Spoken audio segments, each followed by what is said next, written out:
Welcome to the second in our series called The World Needs More Poetry. And today I'm delighted to welcome the Bishop of London, who has chosen a poem to talk us through.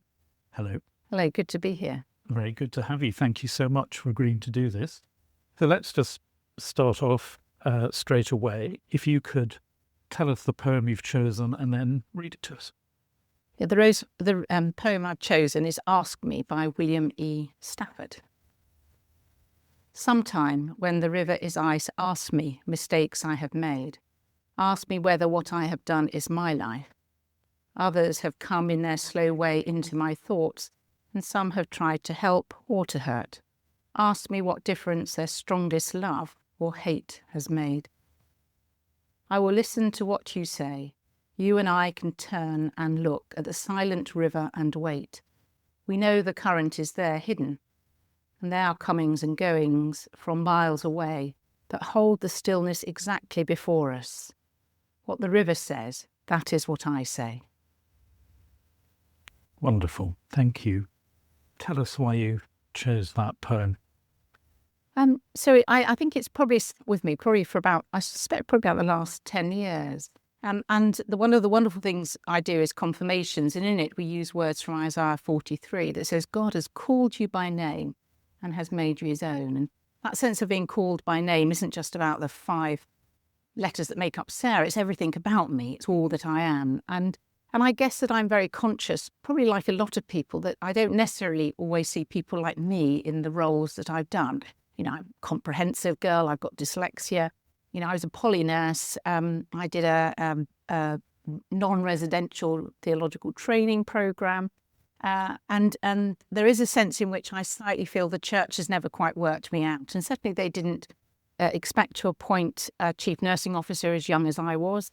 I don't think they expected to appoint a Bishop of London who was a woman or this woman. So there's something always about me, a slight insecurity about who I am. And I guess for me, there has been a reminder that actually God called me, not despite all those things, but because of all those things. So in whether it's my leadership roles in, the NHS, or whether it's my episcopal ministry, there has been for me a journey to find out with integrity who has God called me to be, and for me to be faithful to God, to my calling. And people project things onto us, that. And this really, so for me, this is, about saying, ask me, whether what I've done is my life. And in a sense, I don't want to own it because in a sense, it's the calling that I've got from God. So there's an integrity to who I am. And I think that's why it's been important for me. Do you remember how you came across it? I did, in fact. I was in one of those early days of leadership programs for new bishops. Oh, yes. And but there was a wonderful coach who actually uses a lot of William E. Stafford's material, and she read it as part of this, and I suppose it just sat with me really. I didn't know much about William Stafford, so I did look up a little bit and learned things about him. He didn't die that long ago, 1993, American. Living in the west of America, a pacifist, conscientious objector in the war, who had to therefore work in a camp in American California. He said he was one of the quiet of the land. Yes, yeah. And actually, very interestingly, he wrote a poem I came across called Vocation. Yes. In which he says, your job is to find out what the world is trying to be. Yes, yeah. Rather beautiful understanding of it is. vocation. Yeah, very beautiful. What I was struck when I first read this poem and also his other poems is it's very accessible. It is, yeah. Plain talking. It is. But mystical, sort of deceptively simple. Gentle, very natural voice. And I read that somebody once said about him that his poems are like a whisper without the hoarseness. Yeah, it's lovely, isn't it? Yeah. I mean, it's in 2 stanzas, so it's a sort of modern sonnet because it isn't going to the main sonnet form. If you just take us through it, what What are the words that are resonating, the ideas that are hitting home here? Well, just make a comment in terms of what you've said about plain language. I think for me, part of that was this attraction. And some of the things I'm very conscious about with dyslexia, you have a way of speaking and a rhythm to your own speech, which isn't always recognized or taken by everybody else. So part of it for me was this plain speaking and the way it rolled. So I think that was part of the importance for me. And often people say to me about my sermons how accessible they are, which, I slightly smile at. But I think that's something about that pattern of speech. Yeah. And I guess for me, some of the pieces that stood out, the first sort of line, sometimes when the river is ice, ask me mistakes I have made. And I'm very conscious that all of us have made mistakes. And I think that there needs to be a greater honesty about when we've made a mistake. First of all, to apologise, to try and put some of it right. And when we can't, to understand you live with it. Yeah. But also to learn from it. And I certainly know, I know the mistakes I have made. So I think the first thing for me about it is you have to be honest about the mistakes we've made. And I quite like that honesty, really, that it's there right up front. And I've talked a bit about the next piece that asks me whether what I've done is my life. And then it goes into saying others have come in their slow way into my thoughts. Some have tried to help or to hurt. And I'm very conscious that I am shaped who I am because actually a whole series of people have believed in me, loved me, cared for me. And therefore my formation is from them. And that sense in which you ask me what difference their strongest love has made is really important. But of course, the bit I've missed out in both of those two parts is, some have tried to love or hurt. And that bit about, ask me what difference their hate has made. And I think I have felt that I have to say life wasn't always difficult in the Department of Health, but life hasn't been easier as a woman priest or a woman bishop.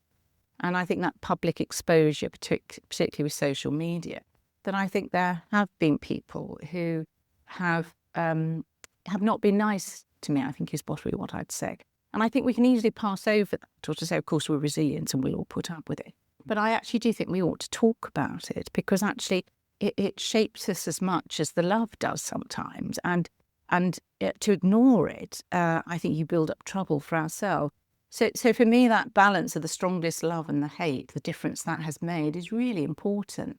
And for us to be much more honest, where some of those things that people have done, which I think they've purposely done because they're not very nice, we need to talk about that and be honest about it. Do you feel, I think clergy do a lot of absorbing. Yeah, they do. Too much. We absorb too much and it costs either to ourselves or to those nearest. Absolutely. Are you aware, do you feel, of what the hate and the hurt, to use his words, how they've made their slow way into you? Yes, I am aware of it. Partly because I think that if they make your way in, and therefore a couple of years ago I was at St. Paul's Cathedral at the Chrism Eucharist, so I had presided. And I was administering the host and just person after person. There were thousands of people in St. Paul's Cathedral. And I suddenly was caught by the fact that actually all these people were receiving from me. Because actually my first reaction is people don't receive from me. Or I go into a place, actually there are people that will, that people aren't always nice to me at the back of church because I'm a woman and a female bishop. So I realised that often I'm guarded. And I think, that's not good. That is because I've absorbed some of that and not dealt with it. And that isn't good for my ministry. It's not good for other people's ministry because I do think we need a generosity and an openness. So I think that's probably the most stark way I can see it in myself. And only yesterday, somebody came up to me and I always introduce myself assuming people won't know who I am. And it was somebody from another country. And they said, of course you know who you are. And we're very positive about my role. And I think inside me, I wait to catch for it because there is, and I think that's good for me, but it's not good for ministry generally. To develop a much more openness and a much more sense that positivity. So yes, I'm aware of that person. Because it could make you build quite strong armour, couldn't it? That's exactly right. That's To yeah. protect yourself from. And I think partly going back to the mistakes bit at the beginning, I think the one thing I have learned is you do have to have healthy vulnerability as a bishop. I don't think, sometimes it can go too far, but I think there's something about being healthy and open. And so I do actively try and think about that. So not to be defensive, to be open, not to put too much of your armour on sometimes. I dislike this use of the word resilience. So do I. For these sort of reasons. Exactly. I think it's quite a harmful concept, actually, which most of us can't live up to. No, yeah. So I would disagree with that because I don't think it's about building resilience. It's about building a healthy rhythm to your life, that you deal with those things that are difficult and you work out what you have to do to, things are hard for you, what you have to do to help you through those things, rather than building up some sort of protective coat all the time. What I loved about this first stanza is it's the sort of active stanza, because ask me is in there a lot. Ask me. And I love that idea that we need people to ask us the questions that we know we have to face. Yeah, absolutely. Because we're half-willed about it. Yeah, we are not always honest either. No. And we need other people to ask the questions. And the questions they often ask us are really the ones we need. Yes, yeah. And this is more transparent. It is much more transparent, yeah. And then the second stanza is much more passive. It's talking about listening, looking and waiting. It is, and for me, it's that sense of you and I can turn and look at the silent river and wait. And I think often we rush on as people, as Christians, and there's something about, for me, look at the silent river and wait, and that sense of abiding, and of course, abiding often in Aramaic is making your home. So there's something about, being silent and still and waiting, and then for me, there's that sense of which, there are comings and goings from miles away that hold the stillness exactly before us. And of course, that starts off with the sense of we know that the current is there and hidden. And I guess for me, that sense of which, what is my foundation? What is the current that always runs through me? Well, it's my relationship with God. Mm. And so that sense of which, God is running all the time there. And of course, that sense of water, rivers are, right the way throughout Scripture, taking to the river running through the Holy City in Revelation. So that sense in which there is, we know there's a current there. And what we're called to do is to look at the river and wait. And so for me, that sense of which, calling to wait, to know that sense of God is running through our lives, but the need to look and to wait and to see it. I love that. There are comings and goings from miles away that hold the stillness. Yeah, I know. That's a very striking image. That's what I like about this poem. It sort of dazzles without showing off.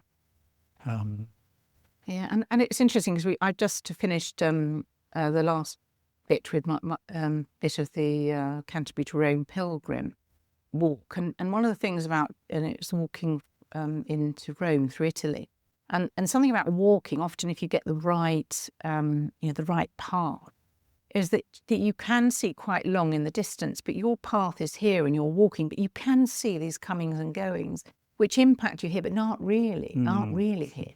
And so you get this stillness of where you're walking, but there are these comings and goings. And I suppose there's that sense in which, of course, life, there are comings and goings in life, whether people or things or position. But that sense in which that slow pilgrimage, or in this case, the water running, is that constancy of it. And things will come and go. Yeah. But actually how you get that constancy in life, which is forever changing. And also to find, particularly in your work, how do you begin to find that stillness that you need in order to make good decisions, good discernment, write good sermons, listen pastorally properly? Yeah. When there are so many comings and goings, I don't know how. I find it difficult enough in my work. Well, I think that's probably is one of my biggest challenges. Right? People often say, "You must be busy." Well, I am busy, but you only have so many hours in the day, and and you can only work that. So how do you find the right space for absolutely, as you say, not well, the stillness to look after your own relationship with God, to preach well, but also some of those decisions that you make. So I think some of it is there are some points in the week that are always there, morning prayer, presiding at St. Paul's Cathedral at 8 o'clock in the morning. But also I have to plan time in my diary. And sometimes that means getting out of the office, because I'm in the office, people bother me. So if I know I've got a preparation, for example, for Easter, then I go away somewhere where that's what I'm doing. And I may be able to walk and do other things, but I'm not disturbed by the immediacy of the diary or people's demands. And also the other bit I've learned is that if you get a bit of space, don't fill it. Don't try and fill it with something, actually take the space, whether it's sitting and reading thing or whether it's walking, just don't fill it with the emails you haven't done. Those wonderful things that can emerge when you're just staring out of the window. Absolutely. And I've always found, some of the best, the best working through of things like sermons is done through walking. Yeah. Yes.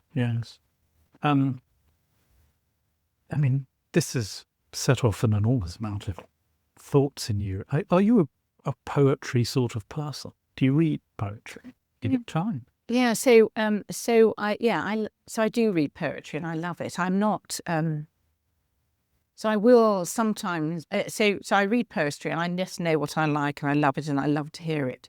And then I will sometimes read other people's books who make commentary on that poetry. Sorry, I'm going to cough. It's okay. Too much talking.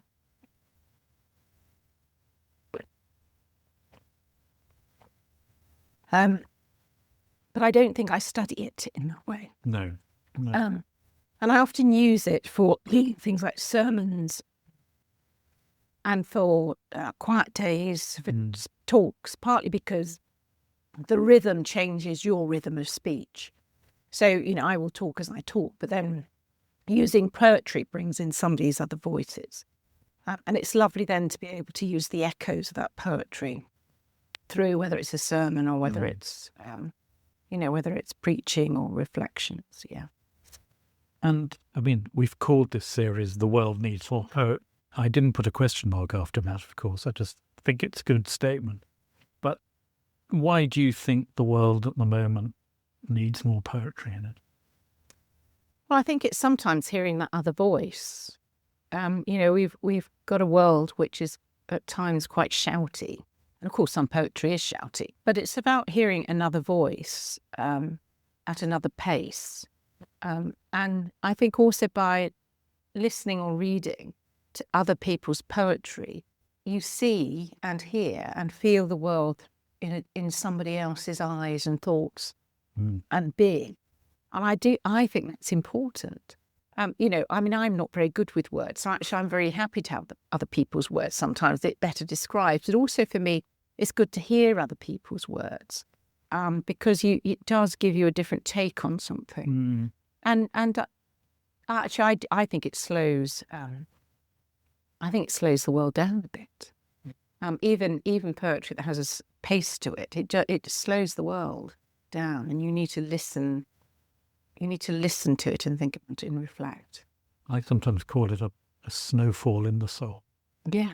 There's a sort of distillation. There is. Which is certainly what this poem does. I think it's... I read that Steve Garrison said about William Stafford that his poetry offers a unique way into the heart of the world. Yeah. And the simplicity of it is... As you would expect, sometimes people think, oh, he's not a major poet. It's so simple. But of course, I don't think it is that simple. And what I loved is that when you look at his poems, so many of them are written on a mountainside, on a riverbank, or on a roadside. And he said in a one interview, he said, yes, if I'm on a roadside, I'm always near an exit. Yeah, that's interesting. I also think that bit about mountains and riversides is that I think we know for our own mental health, actually looking at nature, looking at skies, looking at mountains is good for us. And living in the city here, I could just about see a, handkerchief of sky. Actually, by reading particularly his poetry, you do get, it's that bit about you've seen the mountain or you've been beside the river. And even if you haven't been there, and I think that sense is actually, that is good for our mental well-being, because he can take you there. And I certainly feel with this, he takes you to the river, in those words. So there's something I think also about our mental well-being. Poetry is good for our mental well-being. This poem most moved me when I suddenly read it as a prayer. Yeah. That when I'm saying ask me, I'm talking to God. God, yeah. And that actually I just want God to ask these questions of me because I know I have to be asked them. Yeah, absolutely. Yeah. Yeah. And I suppose that's that bit about, and God always, I think God asks those questions often quite gently, or at the right time. And you can look at, you have to look at Peter, don't you, on the seashore. Peter, do you love me? He said and I think that's the other bit about it. Yeah. And the idea that you just say to God, you and I can turn and look at the silent river and wait. Wait, yeah. That's the sort of relationship with God I always aspire. Yeah. And I say that it'd be interesting to know what you make of the last line. What the river says, that's what I say. I'm still puzzling slightly on it. And I guess we're meant to. I suppose it depends if you're going to sort of stretch metaphors and interrogate them. The river is what your mind, your soul, your personhood, and that there is that stillness beneath the frozenness that we have to listen to, whether it's conscience or God. Yeah. And it's that which I have to speak in order to be authentic. Yeah.